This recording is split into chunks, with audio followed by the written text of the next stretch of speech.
to the Fantasy Footballers DFS Podcast, coming to you from DraftKings Studios with your hosts, Kyle Borganoni and Matthew Betz. Welcome in to the Week 4 main slate, but around these parts, it's birthday time for our boy Matthew Betz. Matt, it's the Fantasy PT, but around here, it's Fantasy Party time. Oh my gosh, dude. We are thriving. Yes, this is the big 3-0 for me today. 30 years old or young, I'm not sure, but we were talking before we recorded. 30 hit me like a sack of potatoes, if that's even a saying. I don't even know anymore. But I was telling Kyle, I did a workout yesterday when I was still in my 20s, 29. Woke up with a little bit of low back pain. So here we are. Welcome to 30. But no, man, I'm excited for the day and I'm excited for this slate. And hopefully just because it's my birthday, I feel like I have to win a tournament, right? I mean, that's how it works. Dude, that's what happens when you turn the dirty 30. In this episode, I'm actually going to get to share a couple of different birthday things for Betz. And I wanted to start this one off with a quick question. It's something that I shared with you this morning, but I wanted to get your real thoughts behind it because getting you a birthday present, I mean, I thought it could go for maybe something pretty typical, like DFS wise. I thought about maybe getting you some DK crowns because I know that those matter so much to you. They do. So maybe if you want to send Betz some DK crowns, it's kind of like Bitcoin, right? Same thing. Can you actually do that? Does that actually happen? I have no idea. It'd be worthless to say, here's a bunch of DK crowns. I did think, just for the sake of the pod, about getting you something Mike Glennon themed, and I tweeted this out, but dude, what would you think about a Mike Glennon signed neck pillow? I would be just so happy if I actually got that. First off, it's signed by our boy. And second, I mean, I know Davis Mills is giving him a run for his money with neck sizes, but Mike Glennon, he is the GOAT when it comes to just oversized necks, and his neck pillow would be just top of the line. So that's definitely the top choice of the four that you listed. And then, yeah, the other ones I did is something with lawnmowers, since apparently most people, our demographics, listen to this while they mow the lawn, which will change in the season. And then the last thing, and I'm actually dead serious about this one, I want to figure out how to make a legit, like, designed, patented snow model shirt, because it is getting colder and it is Derrick Henry week. Like, this is a week we're going to be talking about him. So I thought that would be appropriate. But for turning 30, anything special you're going to do this weekend you want to share with the people? This weekend is going to be fun. We are playing some golf with some buddies. It's going to be great. And then going out to dinner with the wife. And then Sunday, just the usual, sweating the DFS lineups. But I celebrated a couple weeks ago. My wife and I went away for a weekend, did a ton of hiking, and ate at a bunch of good restaurants and breweries and stuff like that. So definitely ringing in 30 the right way. But at this point, you know, the celebrations are a little bit low on the excitement scale, given that you're over 30. They're just not the same as when you're 21 or 22. Maybe the best way that you could honor Betz is you could challenge him maybe in a head-to-head on DraftKings and just put together a crap lineup. So then you'll give Betz, you know, like $5. Maybe it's $4, and then DK takes $1 of that head-to-head or something. But if you want to do that, make sure you tell Betz happy birthday on Twitter. And we're glad you're along with us for the ride. Last week was super fun for both of us, not just cash lineup, but we had some listeners win some big old GPPs. So if you want to be a part of this experience, Betz and I are also on our Discord channel, which the Fantasy Footballers have. We have a specific one for Patreon subscribers, where we've gotten to go in there, critique lineups, like we've talked about, like, hey, maybe don't do this. Like, I remember there's someone last week who said, should I play Jared Goff, TJ Hawkinson, and DeAndre Swift? And I said, that's probably too many Lions.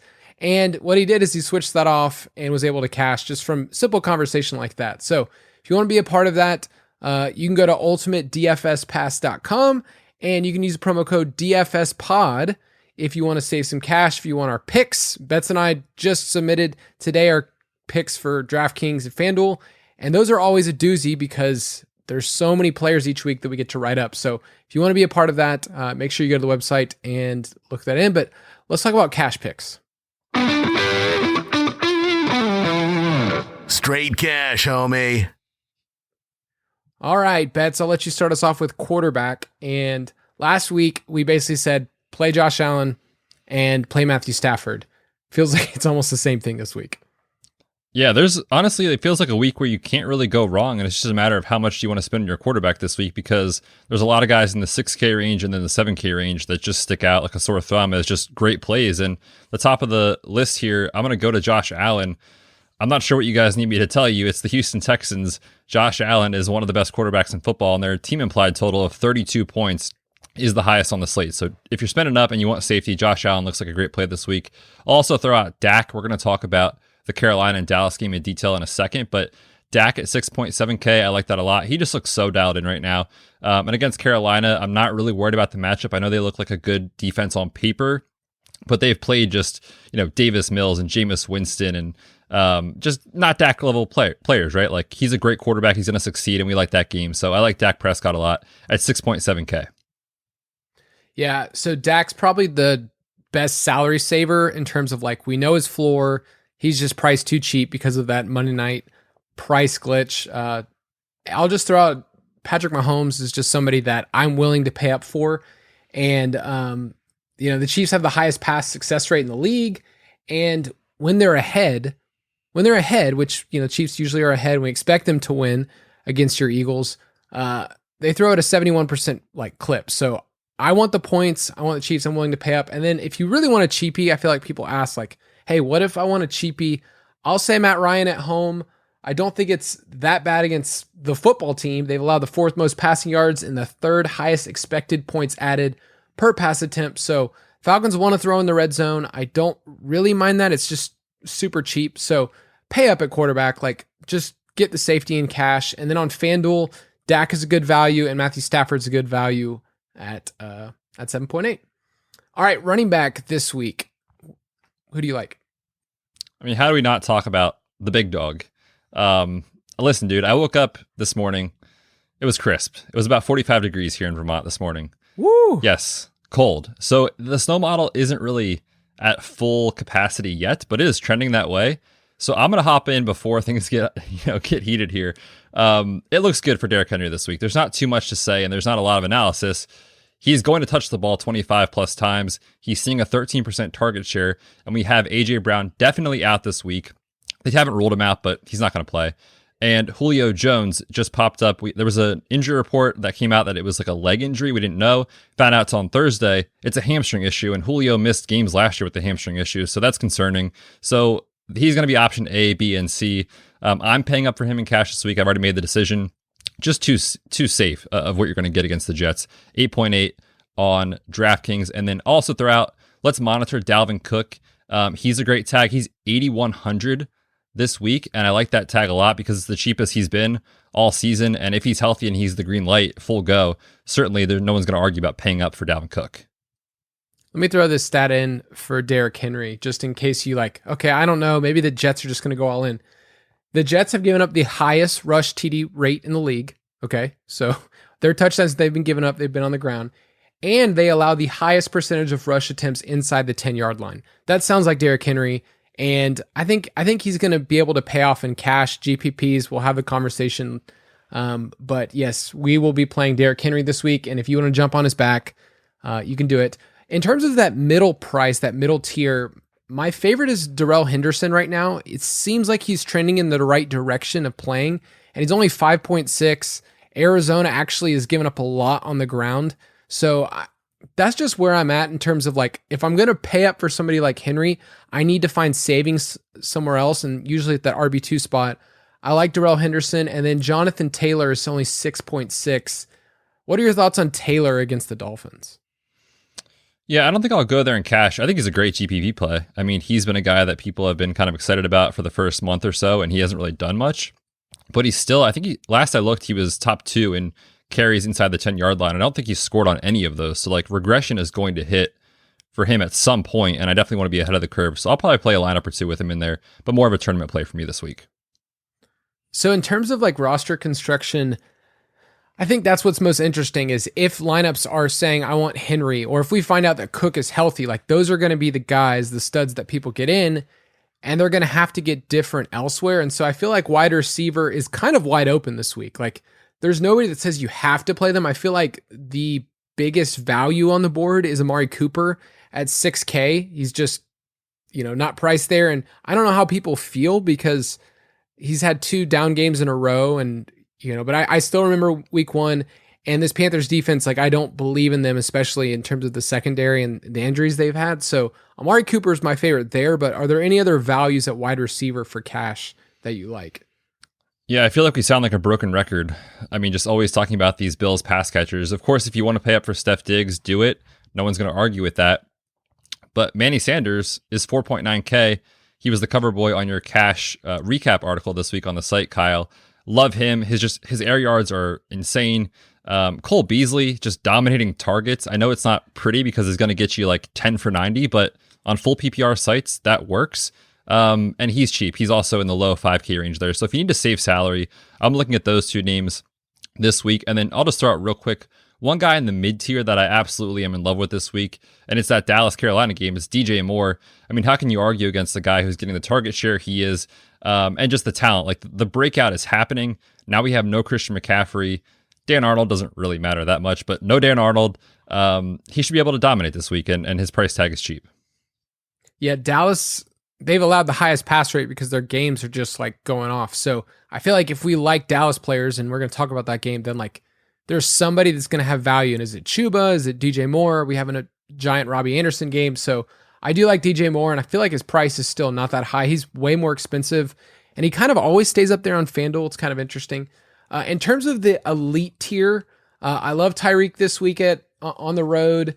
If you look at the Eagles metrics, it looks like they're really good against fantasy wide receivers, but honestly, that secondary is not that good other than Darius Slay's the big name. So we'll talk about that game.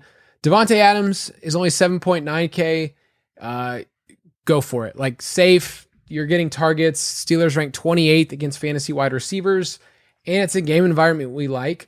I also found this stat that the Steelers, all of their touchdowns they've given up on defense have been through the air. So I like Devontae Adams. He's essentially a goal line running back, and 7.9. That's pretty cheap for Devontae.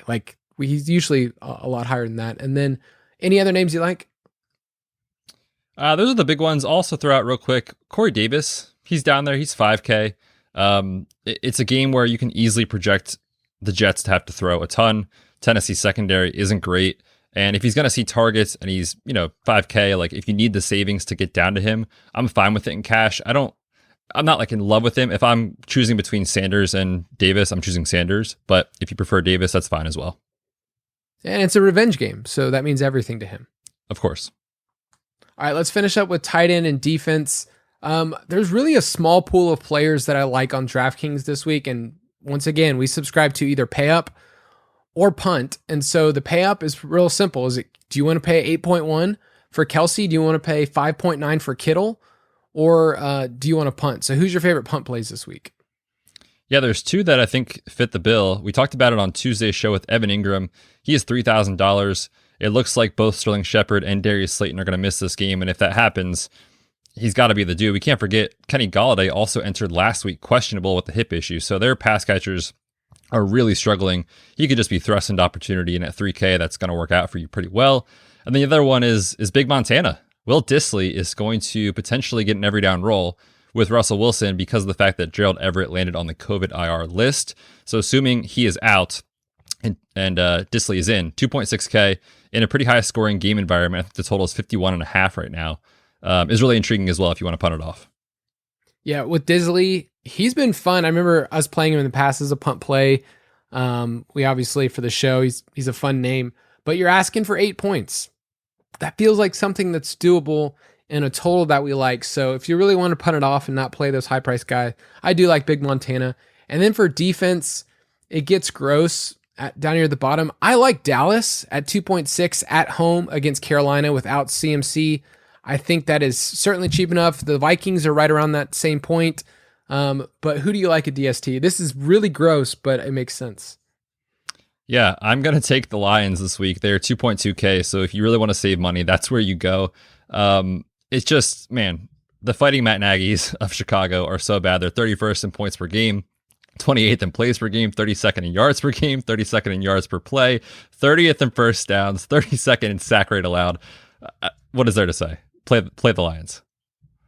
And last thing I'll add about cash, a lot of people asked this question last week, and I just want to reiterate, have a pool of players, because it's okay to mix and match. It's okay that you don't have your final opinion on a Friday.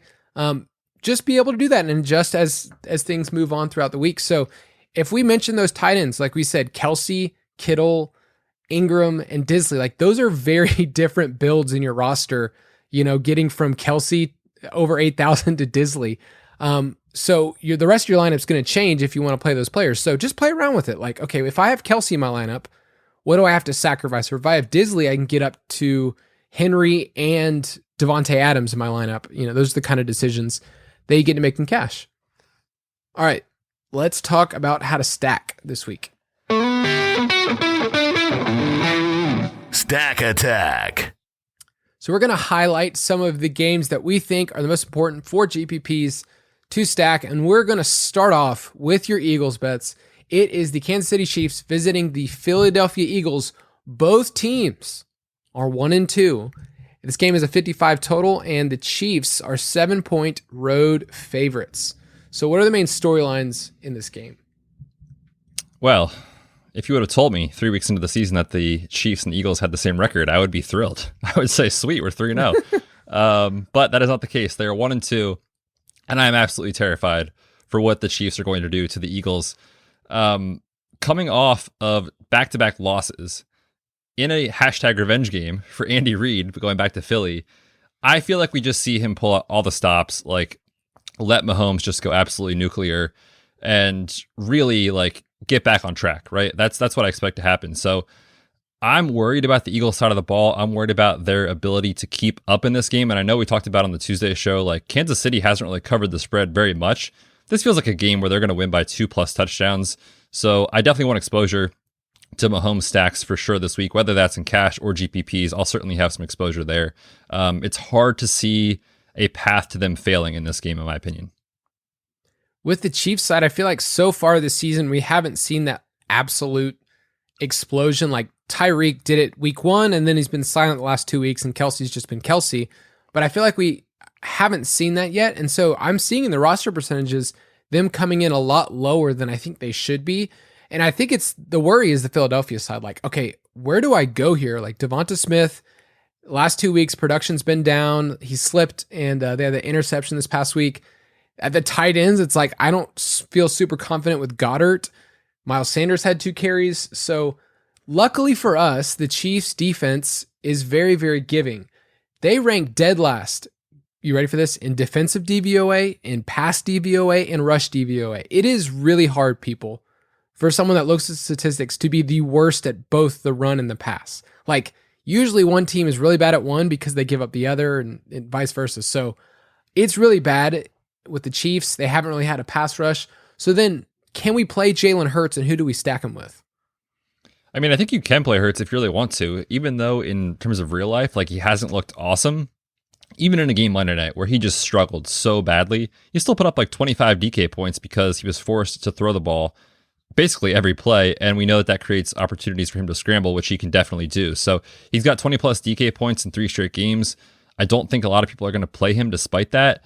So he's interesting as like a pivot in this game. Maybe you stack him with Devonta Smith or something like that, or you can play him as a one-off, honestly. But I'd much rather just kind of go in on the Chiefs. And then I do think if you're going to bring it back in this game, it would be Devonta Smith for me. I know the guys talked about it on Thursday's show about how he is still getting air yards and he is still set up to succeed better than what he has in terms of his real life output. So I'll go back to Devonta Smith if you want to bring it back in this game. He's my preferred option. Yeah, with Jalen Hurts, because he runs the ball so much, you just want a skinny stack. Like you're just saying, I want Hurts and Smith. Like I wouldn't fully game stack this, like triple stack, double stack. Like I wouldn't go to any of those.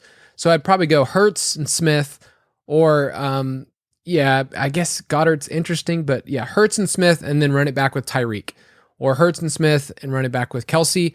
But yeah, I like the Chiefs side. If you look at Mahomes on the road, it's just his TD rate skyrockets, more passing yards. He also runs the ball more. Like he's averaged over 20 yards on the ground, which is a nice little boost. And I feel like you mentioned it, like Andy Reid is basically saying, we've lost 2 straight. We are going to just destroy this team. And so there's not much room. And so for me, the Vegas pick is still, it's the Chiefs -7. I'm with you. Take the Chiefs. All right. Next one is a matchup of two NFC West undefeated teams, Arizona Cardinals and Los Angeles Rams, both 3-0. This also has a 55-point total as of right now. The Rams have almost a 30 implied team total, and they're 4-point home favorites. So far, the Rams have arguably been the best team in the league in terms of just football, like watching the NFL and saying, wow, I feel like they've schemed themselves in positions where they're just in advantageous situations. Last week, we highlighted, hey, the Rams are going to probably throw the ball even more on early downs. And what they decided to do is say, let's roll with 4 wide receivers. So that's why you saw that long Djax touchdown. Van Jefferson was playing outside. Robert Woods played the highest slot snaps of the season. And Cooper Kupp was just doing Cooper Kupp stuff against the blitz. So this week against the Cardinals, we're at a point now with Cooper Kupp. On FanDuel, he's the most expensive receiver. Like, he's 8.6. And on DK, he's pretty expensive at 7.8. So let's start with Cooper Kupp. How are you handling him this week, knowing that, okay, cat's out of the bag, he's awesome, he loves Matthew Stafford, but his price is pretty expensive? Yeah, I think he's fine on DraftKings. I'm not going to play him on FanDuel. I mean, 8.6K is just, it's asking a lot to get there, even for anyone, right? Like, even if Tyreek was that or Devonta Adams was that, I'd say, like, yeah, it's fair, but I'm not sure I'm willing to go there. So I can't see myself playing him on that site. But on DraftKings, 7.8K, he's the third priced wide receiver there. So you could argue maybe he's priced appropriately or even underpriced relative to what he's shown so far. But the issue is, like, at some point, he's going to have a down week. And it just kind of feels like at this point, like, if you haven't already bid on Cooper Kupp, if you're trying to hop on the train now, like, maybe you'll be stuck holding the bag sort of thing. But at the same time, like, how can you argue against his target share, what he's doing?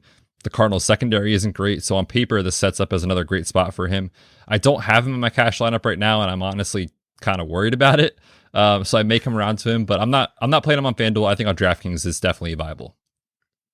I'll say Bobby Woods is interesting yet again. And I feel like it's one of those things where if you played him last week, you're like, the process felt like he's cheaper than Kupp, but he was popular last week. Like, people wanted to play him because they had that narrative.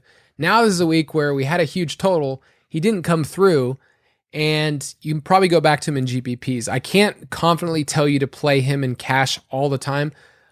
He's 6.2 on FanDuel, which is way cheaper than Kupp, and I'm interested in that on FanDuel, but I think my favorite play in this entire game is Darrell Henderson if he's healthy. My question for you is, we saw Sony Michel get all of the work last week. Do you think it goes back to Henderson being the main guy, or at least 60-40 or 70-30? Yeah, it's kind of tricky because before the injury, he was playing like borderline every snap and getting all the touches. So if that's the case, he is severely mispriced, and he would essentially be a cash game lock if you told me he was going to see, 80+% of the work. My fear is that the team may view this injury as like, well, maybe he can't really hold up and we should give Sony a little bit of work, because he actually was fine last week as far as how Sony performed. So I'm worried about him in cash. At the same time, he's just so cheap. He's in the, 5.6K, I think, on DraftKings. Just doesn't feel like it's expensive enough for a player on a team as good as the Rams are. And if he would get 20 plus carries or touches, that would just be a huge misprice. So I'm kind of stuck with him. I don't really know where to go. Certainly, I think the practice reports that come out on Friday, and then maybe if we see any news over the weekend, would really dictate that. I don't have him in cash right now, but I could certainly see the argument if people did want to play him there. Arizona thus far has been a run funnel defense. They've allowed the 4th most rushing yards, the most 10-plus yard runs in the league. And so that's what's so tempting in this game, because Sean McVay changes his game plan week to week. I've shared that. I remember last year that he does this very Bill Belichickian thing where if he wants to, he can go 4 wide receivers like he did last week, or he can change his scheme and say, you know what, we can run the ball at, a 56% clip and 50, 60% and be at a spot where, hey, we don't have to have more than 30 pass attempts for Matthew Stafford. So that's what I'm thinking right now. But Henderson is in the mix as one of my favorite plays. It's just hard to say for sure he's going to be the dude. Tyler Higbee, still too cheap on DraftKings if you want to go back there. If you want to stack Stafford, Higbee, and pick one other person and double stack, I'm totally fine with that. But the Arizona side, Kyler's really expensive this week, and it's clearly the toughest matchup. Last year, he had 2 dud games against the Rams. So how are you handling Kyler and his pass-catching weapons? Yeah, I think this week I'm probably going to play him in some GPP lineups, but I don't really love him in cash. We just know the ceiling is, of course, high with Kyler any week that he can rip off 50 to 100 yards rushing and a touchdown on the ground. And then, of course, whatever he's doing through the air is just bonus at that point. So there's nothing really to say negative about how he's played. But at the same time, like in big games, I just like, is Cliff Kingsbury actually going to do the right thing and like game plan the right way in big games? I'm not sure. The Cardinals haven't played anyone yet this year, right? They haven't had tough opponents. So I don't know if that's going to come to fruition here. Like you said, he struggled against the Rams. At the same time, they have a new defensive coordinator. So I definitely want some exposure to Kyler in GPPs. I'm not playing him in cash, but as far as his wide receivers go, I absolutely love Christian Kirk this week as a GPP type of play, whether it's like a mini stack with Henderson and Kirk, or you want to stack him with Kyler. I think he is really intriguing. 5.3 on DraftKings, 6,000 on FanDuel is pretty cheap.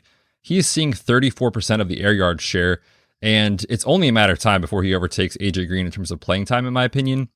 I want to be ahead of the guy that's seeing all the deep field targets here in a game that I think could actually come out and have a pretty big total as far as what Vegas expects here at 55 points. So I like Kirk. I'm going to play a couple stacks with Kyler and see how it goes. I'm always down with Chase Edmonds as well, just because he's getting pass catching work.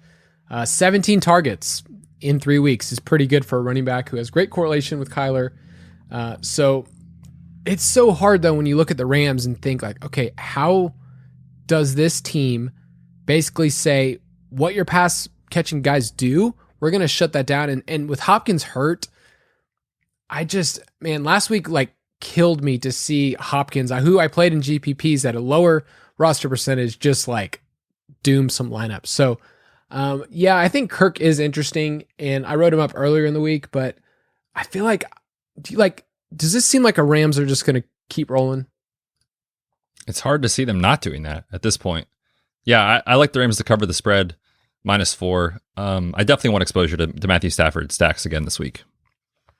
Yeah, the Cardinals have been a little fortunate to be 3-0, if we're honest. Like, that first week, the game got out of hand real quick against the Titans. They should have lost, right, to the Vikings in that last-second field goal. And then even against the Jaguars last week, like, going into the second half, like, it was, like, very, very tight. So, I like the Rams to cover at -4. All right, 2 more games let's highlight really quickly. It's that Carolina Panthers at Dallas Cowboys game. The game has a 51 total, and Cowboys are 4-point favorites. It's been bet up from earlier in the week when we talked about it. But the main storyline is Carolina's defense, which metric-wise, if you look at just stats, you're going to see a bunch of red when you see Dallas players. But let's see, they played Jameis, Zach Wilson, and your boy Davis Mills. So those don't count. Like, I don't care about your statistics right now, your sack rates. I don't care about any of that stuff, especially against the Dallas offensive line. So for me, I feel like from the very beginning of the week, we've been all about Dallas. Yeah, they're just underpriced. They're so cheap relative to how good they can be. We already talked about the wide receivers. Love them this week. Obviously, Carolina is down J.C. Horn. They did just trade for C.J. Henderson from Jacksonville, but that's a midweek trade, and is he going to be ready in 4 or 5 days, and is he even good? We don't really know. But these wide receivers are elite. They can clearly win downfield. And I got to give a shout out to my second model, which is just humming right now, of players tackled at the 1-yard line. I mean, come on. CeeDee Lamb, Monday Night Football, deep shot.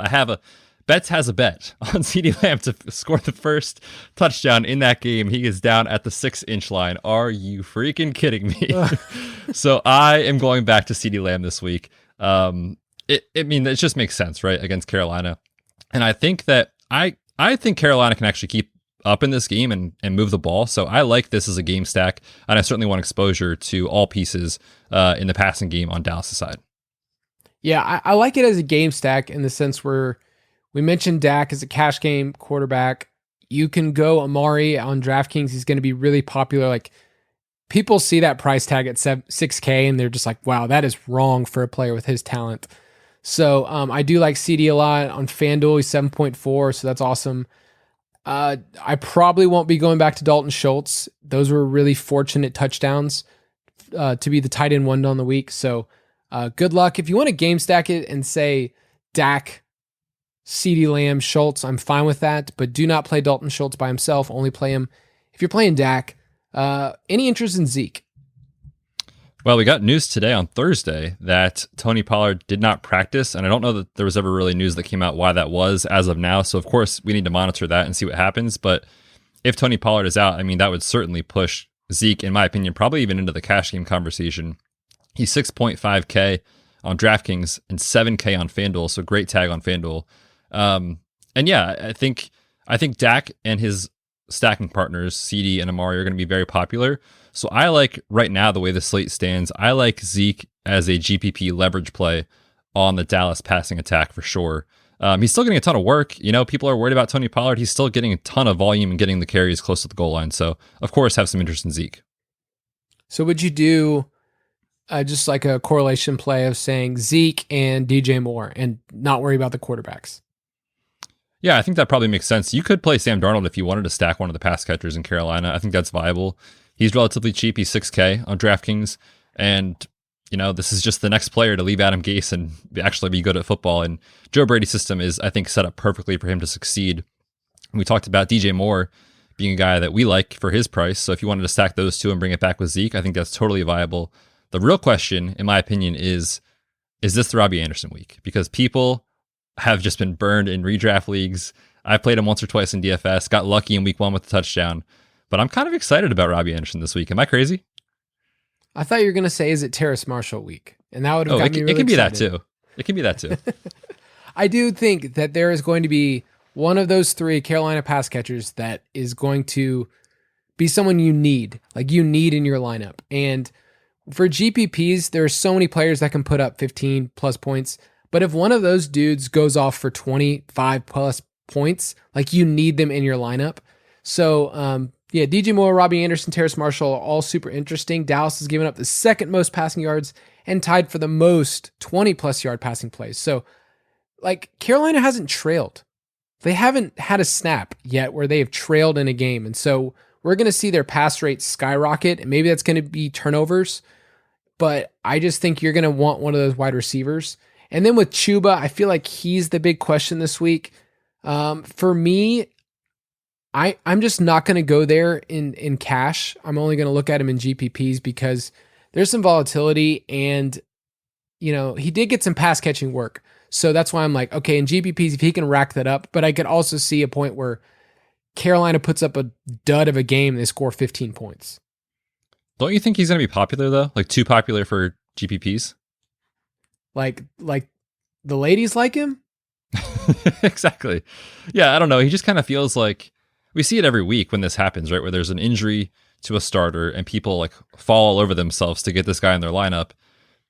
I think Chuba Hubbard was fine last week. He didn't really impress me. I don't know. I think he's fine. I feel like his ceiling is relatively low for tournaments, in my opinion. Yeah, DraftKings he's only 5.9, so I don't think he's going to be super crazy. But FanDuel, he's 6.3. So like there's a big discrepancy there. So I think on FanDuel, he will be a lot more popular. In DraftKings, I think I'm going to guess right now, I haven't finished the roster percentage, like somewhere in the 8 to 10 range, which is fine. It's just not like super popular enough where you have to take a crazy stance. But yeah, I'll play him in GPPs if I'm stacking this game. And I think Dak's going to be super popular too. I mean, that price is just crazy.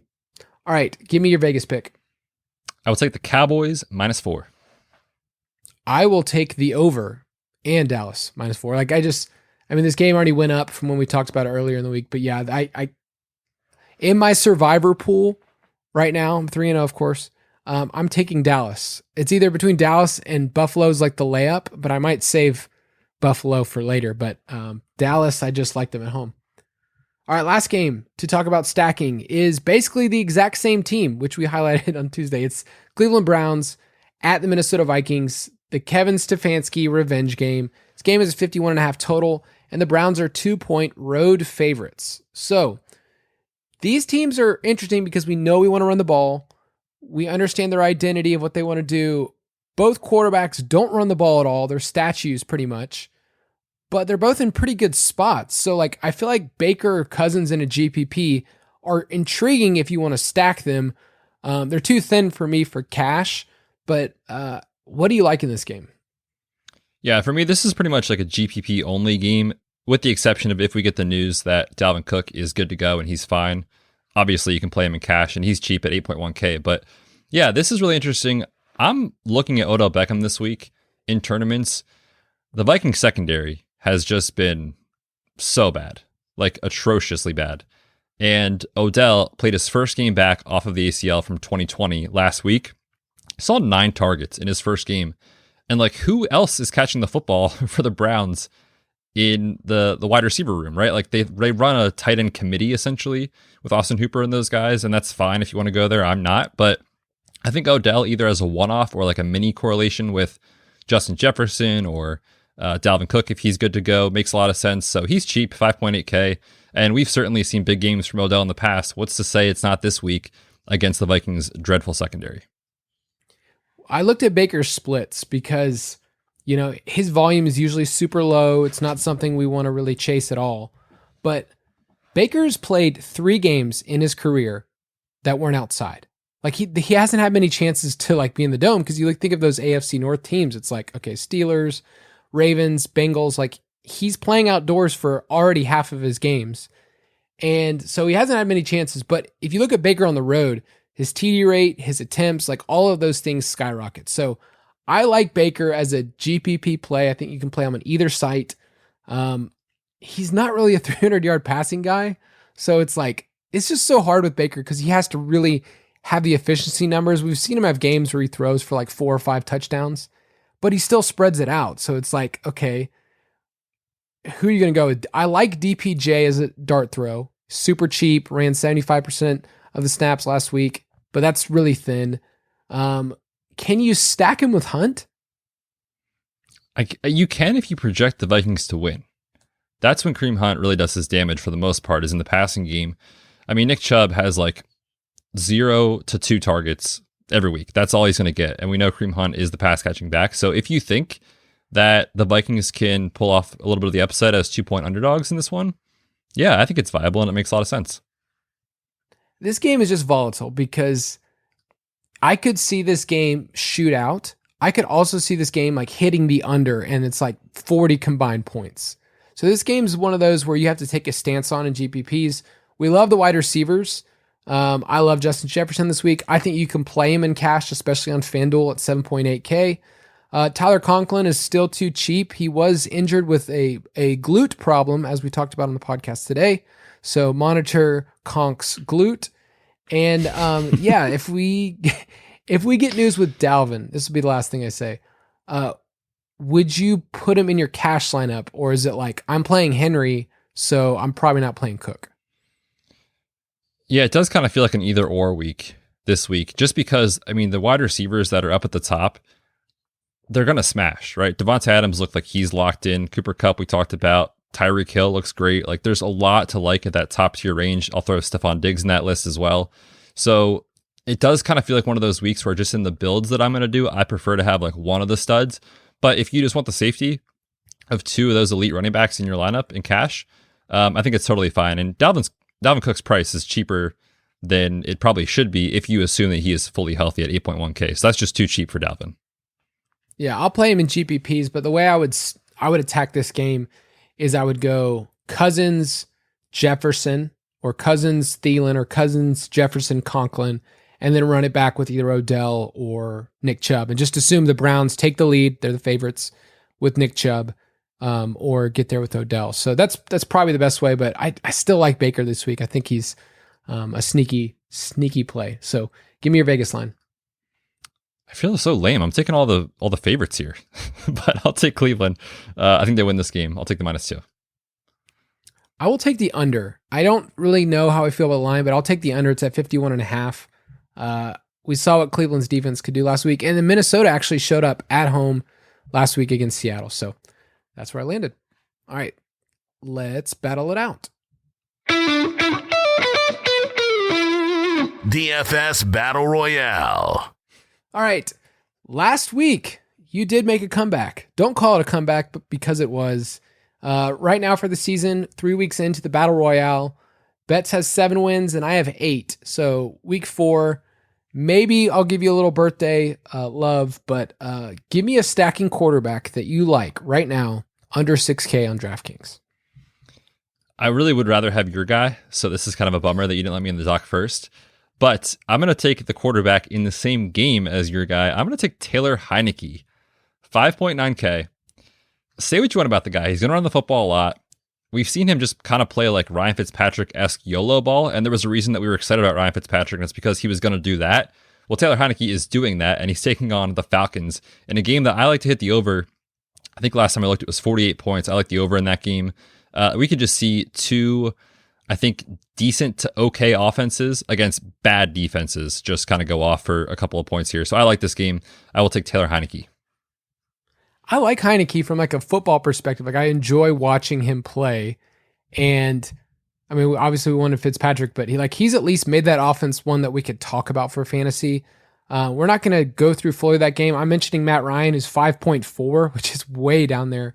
Washington's 28th in pass DVOA, and they've given up the most fantasy points to quarterbacks. But that game's a sneaky one. Like Ridley's interesting. He's depressed in price. And then Terry McLaurin, your boy, I feel like he's going to come in a lot lower. So those two teams, at least you can have some correlation plays that I think are totally fine.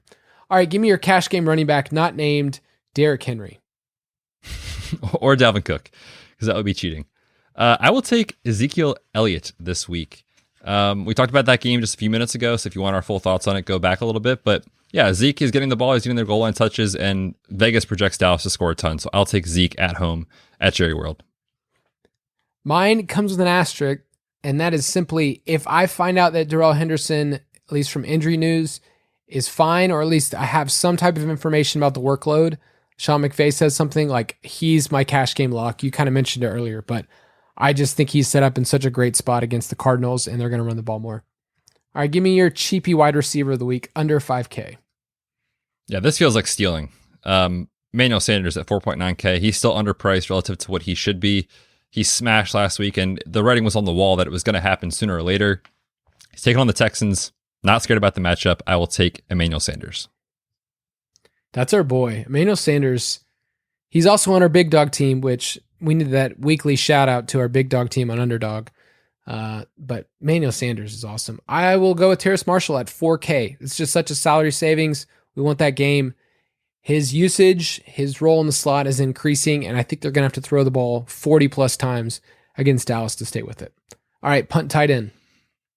Yeah, I have zero confidence in Evan Ingram not letting me down, because when has he ever let us down before, right? But give me Evan Ingram at 3K. We talked about it. Just the Giants have no one to catch the football right now outside of Kenny Golladay, and he could just be thrust into like a 25% target share just because he's the only guy operating in the middle of the field. So give me Evan Ingram at 3K. All right, you heard us say it before, but it's Will Dissly. He's the man. 2.6 is almost as cheap as you can get. I will throw out Tommy Tremble, Tommy High T, as somebody because Dan Arnold's gone, but I will much rather play Big Montana. And then give me your sneaky DST, and you stole mine, you jerk. Yeah, I mean, dude, the Colts at 2.7K are so exciting because we're taking on, a quarterback that's a backup A, but it's Jacoby Brissett. I just like Jacoby. I think you're fine as a backup, but man, that offensive line for the Dolphins is just horrific. And I know you put this in your FanDuel article that he has been sacked in his career at an 8% rate. So like 1 out of every 10 times almost that he drops back to pass, he's going down. So I will take the Colts just against the offensive line is horrific for the Dolphins. Give me Indy. Yeah. Jacoby's one of those guys, kind of like Tyrod, where it's like, oh, well, he can escape the pocket, right? Like, no, a lot of times those guys take sacks because they think they're more mobile than they are. Like Jacoby's a big, tall dude. He's not fast. Like he's not a fast quarterback by any means. So they're one of my favorite defenses, 2.7. You have to spend up on FanDuel, but they're pretty cheap on DraftKings. And then I'll go back to the Cowboys. I like them to win that game. They're at home. And do I trust Sam Darnold without CMC to really have a ceiling game? I don't. I do think there's turnovers that are going to happen in that game. So Cowboys, I think, are solid. I think they have a solid floor, and I think there is a ceiling. I think they showed against Philadelphia Eagles that they can get some turnovers and turn those into scores. So I have a couple of questions for us. Mailbag. And I wanted to poll the people, and I got this question in. This one actually came in from somebody who listens to every single podcast. It's actually my brother. So you don't know this is coming, but he wanted surprise. to give you, he called it a dirty 30 question. Okay. Okay. It has to do with fantasy football. Okay. He said this. I'll give my brother a shout out. He said, which of these players for week 4 bets do you think has the chance to hit the dirty 30 in a GPP? So which of these players, I'm going to give you 3 guys, 3 wide receivers, do you think has the best chance at their salary of hitting 30 points, which means like you need them in a GPP. Okay. You ready? I'm ready. Is it Calvin Ridley against Washington? Is it Adam Thielen against Cleveland? Or is it Stephon Diggs versus Houston? All 3 of those wide receivers are at home. And all 3 of them, I feel like, well, Thielen's been fine, but Ridley's kind of let you down. And Diggs, we haven't seen anything close to a ceiling game yet. So who's the dirty 30? I am going to go with Stephon Diggs. 14 targets, 8 targets, 10 targets, and he has just 1 touchdown. So at some point, the explosion week is coming. I feel like it's got to be against the Texans. Real quick on that game, since we didn't talk about game stacking it, you talked about playing Josh Allen in cash. Can you play that game in a GPP? Like, can you say, I want Allen, Diggs, Sanders, and then would you run it back with Cooks? I certainly think you can. I mean, through 3 weeks, we've seen no reason why you can't or shouldn't. He's literally getting targeted on like every play. But the issue is, again, like at some point, the floor is going to fall out from underneath Brandon Cooks. I don't think he can sustain this pace. Now, that said, I don't think anyone's excited about playing any Texans. And I could see like most weeks, Brandon Cooks being undervalued relative to what he's done so far. And I do think it's viable. I don't think you have to, but I definitely do think Josh Allen stacks are very, very much in play this week. Yeah, I feel like Allen is going to be super popular this week because of what he did last week and kind of unlocked this, oh my gosh, we have a guy who could get 5 touchdowns in a week. Cooks is only 6.4K on DraftKings. He's 6.9 on FanDuel. So I think you can run it back. It's just saying, will that game get there? And is it going to get there on the back of, the Bills? Like the Bills are carrying most of the team total. I looked it up. Teams that are favored by 15 or more points, those games hit the under 70% of the time. And it's usually like the teams like the Texans that aren't like pulling their weight. So on GPPs, I will probably be underweight this week because I was all about it last week. I liked it before it was cool, right? That's the thing that we have to think about in DFS. You're right? trendy. You're just a trendy guy. I like this player. One of my favorite memes I saw this week was someone said, I liked Chuba Hubbard before he was cool. I actually drafted him before CMC this year. Yeah, okay, buddy. All right. Here's a question. A couple people actually asked this one, and I thought it was a good chance for us to kind of clear the air about roster percentages. This one comes in from Mista Sean and another one from Adam Gould. They ask, how do you guys project ownership or roster percentage? Is it just a feel for the game? And then someone else asked, how do you technically come up with these? Do you get any data from DraftKings? Let me just clear the air. DraftKings definitely doesn't give out that information. If we had that information ahead of time, we would be rolling in so much money. So seriously, if they just said, here's all the roster percentage, here's what we do have though, because I'm a spreadsheet bro. I like it. I like looking through all the numbers. We actually do have the data of all the roster percentage of all the major tournaments dating back to 2015. So I've gotten to sift through a lot of that. I won't say every single one, but we can look at and say, here's a player. Find me all the players that are in this price range. Let's just say 5K, okay? Because that's just a round number. We can find out what their projections were. We can find out what they actually scored. And then also like how much they were rostered each week. So all of that information is at our disposal and what we have behind the scenes and what we're working through. And then what I usually do is I come up with a first draft and then Betz and I kind of go back and forth and I say, what do you think about this player? So like this week, you get to use the feel of what do you think about Derrick Henry? And so Betz, before even looking at the numbers, like what's your feel for Derrick Henry in tournaments this week? Probably 15 to 20%, somewhere in that range or more. Honestly. Right. Right. Right now, the bottom of what I've ran so far, it's 14%. So I think that's like kind of what's going to happen because of his price, because of his production, because of his matchup.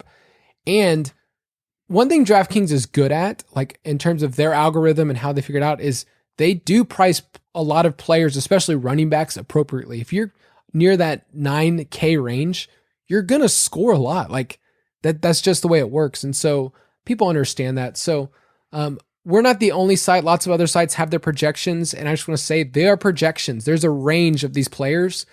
And it also changes from just human sentiment. Like think about in a week like this, we're projecting, let's say we project Derrick Henry at 15%. Well, there's a human element to this that says, I don't want to miss out on Derrick Henry. And that skyrockets his percentage. Now, when people play cash, you can see those percentages go way higher. Like I have to play Derrick Henry. I bet Derrick Henry, I'm making a guess. I bet he's going to be 50% in your double ups. Really? That's super high. Dude, people will play Derrick Henry just in the same regard. A couple weeks ago, Alvin Kamara was 45%. And yeah, that's true, I guess. It's just the narrative part. And he's an intimidating person. Like nobody wants to like go against Derrick Henry in a head to head. That sounds terrifying. Yeah, you don't want to do that. So we have all this information. That's why we have the projections. And I just want to give you a couple more kind of things to note, and you can add in anything you want here, Betz. But a couple of rules of thumb. Quarterback percentage, we don't really care that much about it. We try to get in a range that we think is fine, but because you only roster one, nobody's going to get really out of hand. Like Josh Allen, I think is going to be the most popular this week, but like probably not above like 12%, like nothing crazy. And so you can have a range of players. Like let's say Josh Allen is 15% and we project him at 12. That's totally fine by me. Like we're not going to get that completely right.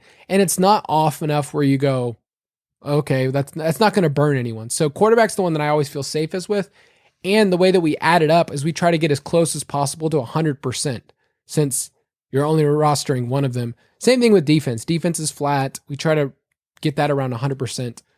I know I'm giving a lot of numbers, but hopefully for people you see, like this is how we do things behind the scenes. And then at tight end, we kind of use like a barbell approach. You want to explain what that means, Betz? Like when we talk about like barbell, like pay up or punt, like in terms of like who's going to be popular? Yeah, basically it's like all those guys in the middle, like 4K to like low 5K range is just kind of like flat because people generally take the same approach that we do. And it's like, okay, you either pay up for Travis Kelce, Darren Waller, George Kittle, who are all north of 6K usually or higher if you're Kelce, or they just go to the basement of, Will Dissly this week and Evan Ingram. So you can expect Travis Kelce and Evan Ingram to both be popular this week for different reasons. One is just safe and a great player at an okay tag at 8K, and the other one is down at 3K, and he's just so cheap that people are going to play him. So we tend to see that. That's what you're kind of describing, that barbell approach, where the roster percentage is highest kind of at the top tier, and then at the low tier as well. In the middle, it's pretty flat. Last week, we had TJ Hawkinson, who was an outlier. Like he was 5.2 because DraftKings set their price way beforehand.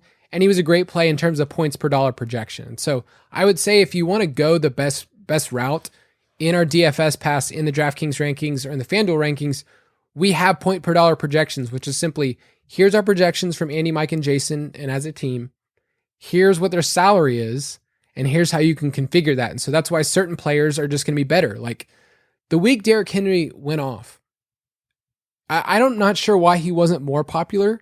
Maybe it was that first week, but like we had on our site, Derrick Henry is the best play on the slate on FanDuel, like by far the best play. And we played him in GPPs. And you and I still got buried in some other spots, but there's a lot that goes into projections and roster percentage. They're not perfect, but it gives you a piece of the puzzle that you don't go in blind. Like the worst thing to do is to think, I have a really unique lineup. And then you go in and you go, wow, this wide receiver everybody has.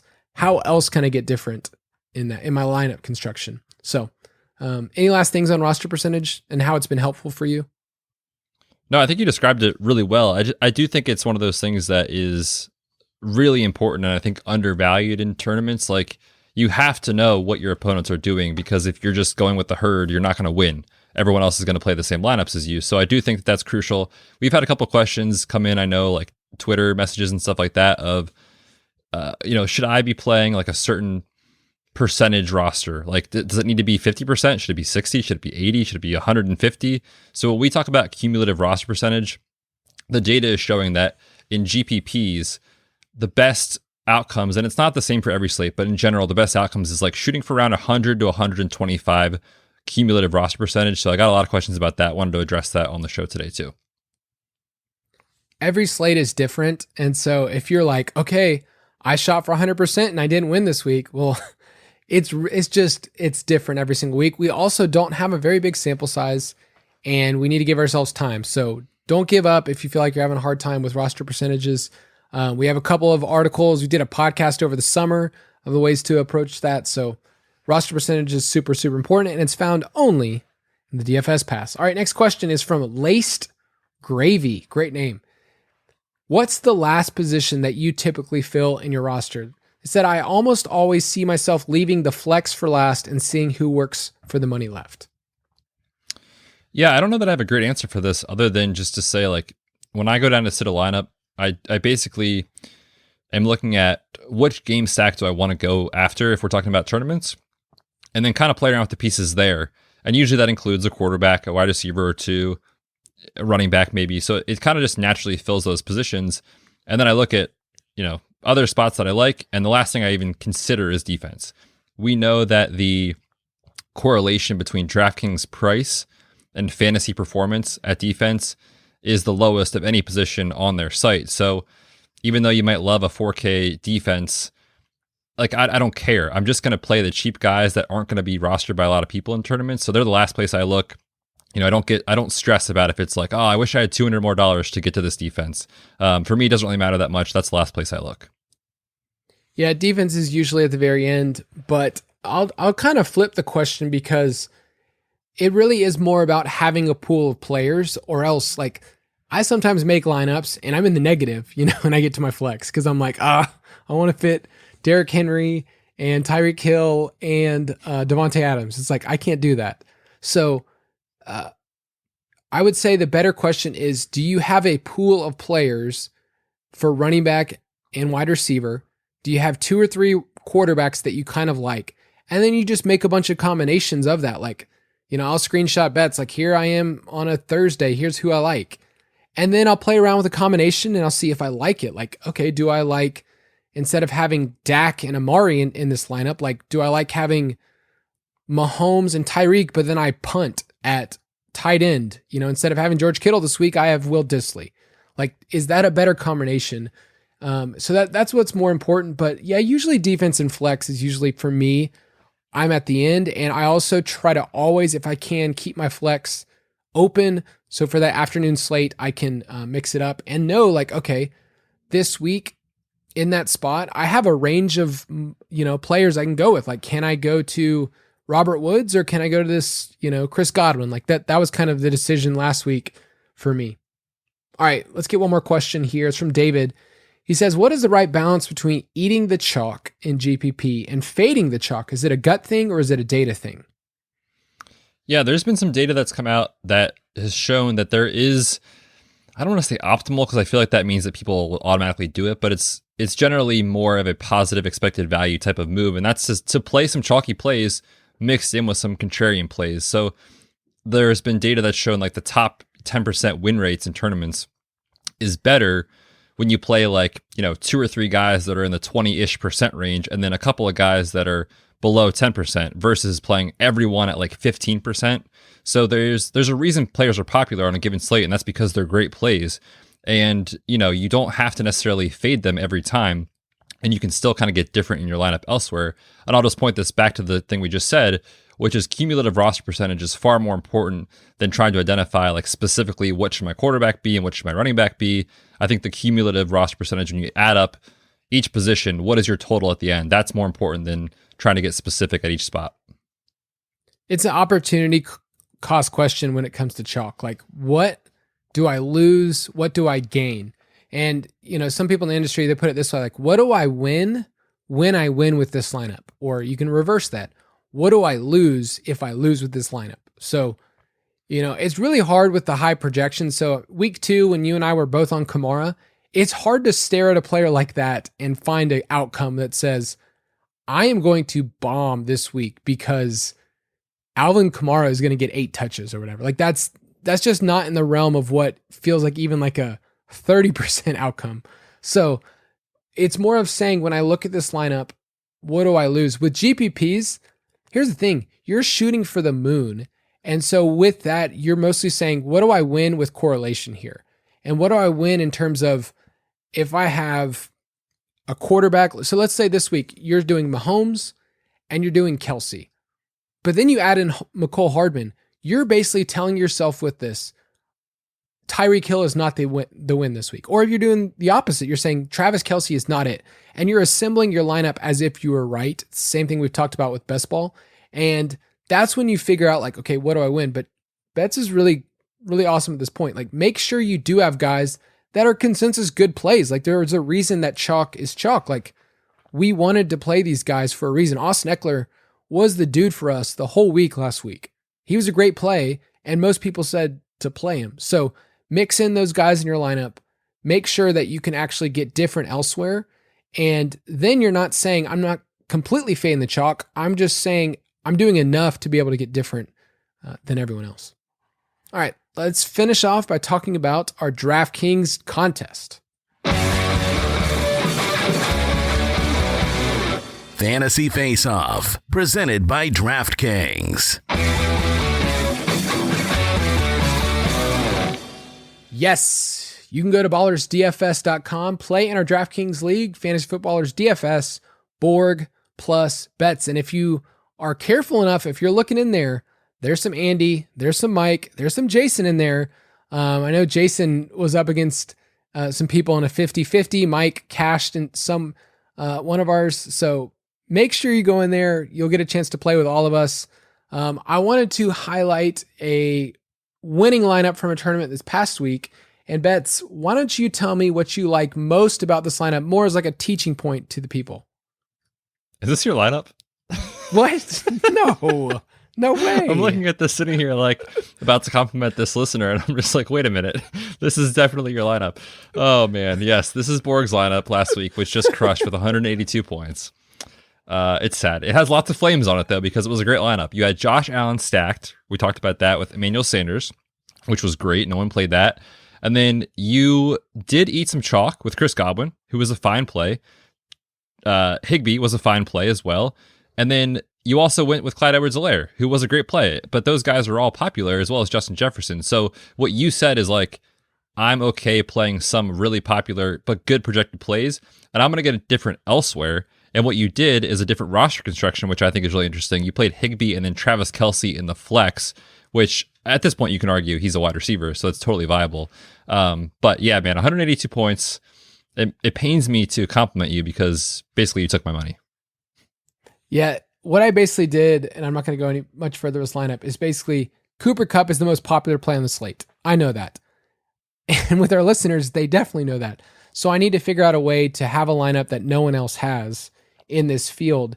And so I decided to go Higbee and Godwin as kind of that correlated play, and then say, okay, well, I bet no other lineup is going to have Higbee and Kelce in it. In the flex. And then, Josh Allen and Emmanuel Sanders came in at a pretty low roster percentage. So that's all it really takes, I think, in a GPP is saying, who are a couple of good plays that I like? And then what are a couple of tweaks? So for me, it was instead of Kupp, who still was awesome. You probably won a lot of money last week if you played Kupp.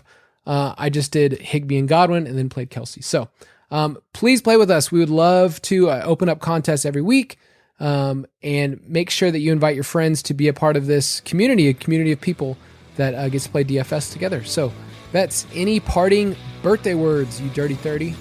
Oh, the dirty 30. It's getting me good this week. But yeah, come check us out at dfspass.com. And as well, don't forget about Discord. I'll be in there Sunday morning.